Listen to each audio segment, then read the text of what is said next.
Bonjour à tous.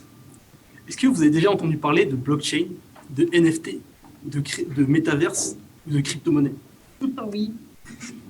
Est-ce que vous vous êtes déjà demandé, mais comment est-ce possible de vendre un pixel rouge à plusieurs milliers de dollars, des centaines de milliers des fois, et comment le Bitcoin peut arriver à des valeurs telles que des 50 000 dollars à son maximum?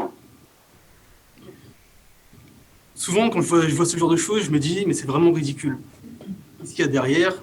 Est-ce qu'à la fin, cette technologie n'est pas juste un vide abyssal, une escroquerie marketing?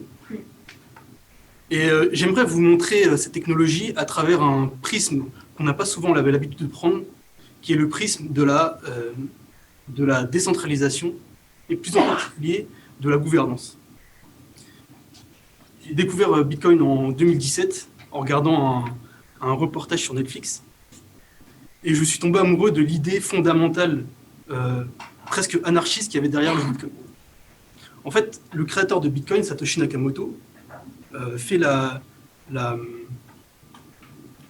l'observation que le système bancaire actuel est extrêmement centralisé et que la gouvernance qu'il y a derrière est contrôlée, par un acteur singulier qui contrôle l'intégralité du domaine.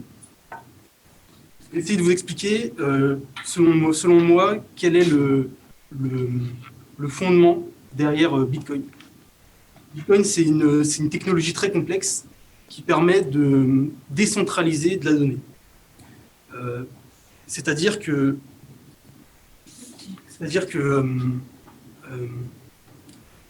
son fonctionnement repose sur la décentralisation. Aujourd'hui, le système bancaire fonctionne avec des serveurs, donc de manière centralisée, avec des serveurs. C'est-à-dire qu'à chaque fois qu'on va faire une transaction, on va interagir avec le serveur de la banque en question. Et le tour de force de Bitcoin, c'est de passer ces serveurs, de client à serveur, c'est-à-dire qu'un utilisateur interagit avec ce serveur. Le tour de force, c'est de casser ce paradigme et de faire en sorte que chacun des utilisateurs est à la fois client et serveur.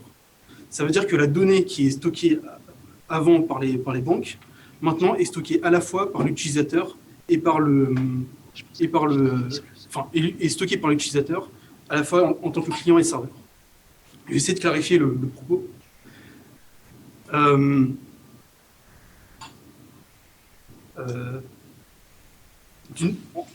faisant ça, ce qui a été apporté par Bitcoin,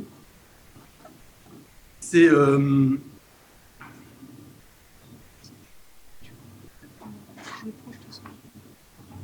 faisant ça, ce qui a été apporté par Bitcoin, c'est le fait de reprendre le contrôle de la donnée. C'est là où la gouvernance rentre en jeu. Qu'est-ce que la gouvernance? C'est la manière dont les choses sont contrôlées. En fait, qui gouverne quoi? Avec Bitcoin, le contrôle de la donnée qui était avant détenue par les banques est maintenant donné dans les mains de l'utilisateur. Et grâce à ça, il y a une espèce de révolution qui se crée et qui permet de repenser la manière dont la donnée est contrôlée sur Internet.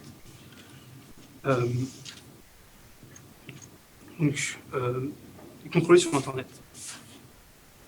Aujourd'hui, l'Internet est décentralisé parce qu'il y a des grandes entreprises, donc par exemple Facebook ou Instagram, qui sont les mêmes, mais Twitter ou d'autres réseaux sociaux, qui, eux, fonctionnent exactement de la même manière qu'une banque, c'est-à-dire que la donnée est centralisée dans leur serveur et que l'utilisateur est juste en train de questionner le serveur pour avoir la donnée. Ce que la blockchain peut proposer et va proposer dans un futur, c'est le fait de casser ce fonctionnement. Et c'est comme ça que naissent les NFT et les différents tokens qu'on peut voir.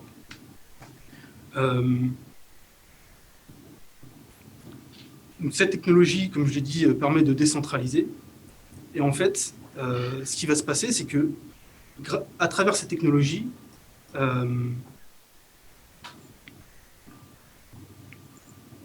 à travers cette technologie, on va avoir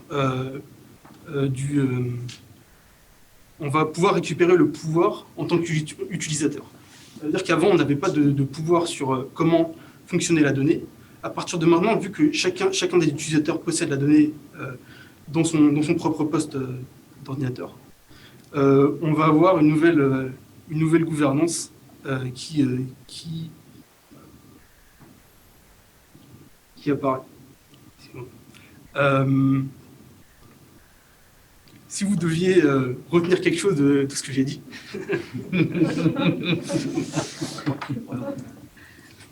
c'est que la technologie, malgré les chemins sinueux qu'on a pris ensemble, cette technologie, c'est la promesse de récupérer le pouvoir sur Internet. Ça veut dire qu'avant, sur Facebook, nos données ne nous appartenaient pas. Et maintenant, grâce à la blockchain, on va pouvoir chacun contrôler la donnée avoir autant de pouvoir chacun sur cette donnée. Grâce à ça, peut-être que demain, on aura un Internet qui nous ressemble plus, qui sera plus organisé, peut-être plus juste. Et à travers toutes ces expériences, on arrivera peut-être à en tirer des conclusions sur la manière dont on interagit en tant que communauté. Voilà, merci. Merci, bravo, parce que ce n'était pas un sujet évident.